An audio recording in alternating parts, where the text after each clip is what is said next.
කවදාවත් ෆිනෑන්ස් එකක් දාන්න එපා ඔයාට ස්ථිර මාසික ආදායමක් නැත්තම්.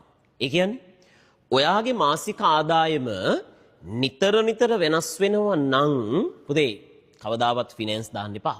ෆිනෑන්ස් දාන්න නැතුව ස්පීඩ් ඩ්‍රාෆ්ට් එකක් දාන්න වාහනයක් එහෙම ගන්නකොට. ඇයි එහෙම කියන්නේ? පුතා ස්පීඩ් ඩ්‍රාෆ්ට් එකක ඔයා ගෙවන්න ඕනි මාසික පොලිය විතරයි. හිතන්නකො ලක්ෂ 100ක් ස්පීඩ් ඩ්‍රාෆ්ට් එකක් ගත්තා කියලා.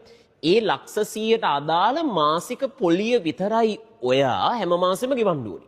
හිතන්න ඔයාගේ මාසික ආදායම මාසේ ගානේ වැඩි වෙනවා කියලා. එතකොට ඔයාට පුළුවන් අර පොලියත් එක්ක ආදායම වැඩි වෙන කාලෙට වැඩි ගාණක් ස්පීඩ් ඩ්‍රාෆ්ට් එකට ගෙවලා ලෝන් amount එක අඩු කරගෙන පොලිය අඩු කරගන්න පුළුවන් ඉක්මනට.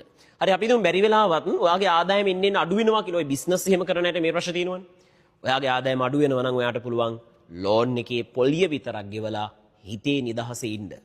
හැබැයි ඔයා රැකියාවක් කරන කෙනෙක් නම් කියන්නේ ඔයාට හැම මාසෙම හම්බෙන පඩි එක හා සමාන වැටුපක් නම් අන්න ඔයා ෆිනෑන්ස් එකක් දාන්න. මොකද ෆිනෑන්ස් එකේ ලක්ෂණය පුතේ හැම මාසෙම වාරිකේ සමානයිනේ ගොඩක් ෆිනෑන්ස් ඇග්‍රීමන්ට් වල.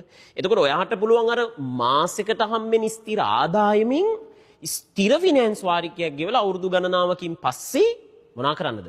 තමන්ගේ කැපිටල් amount එක ගෙවලා ලස්සනට ඉවර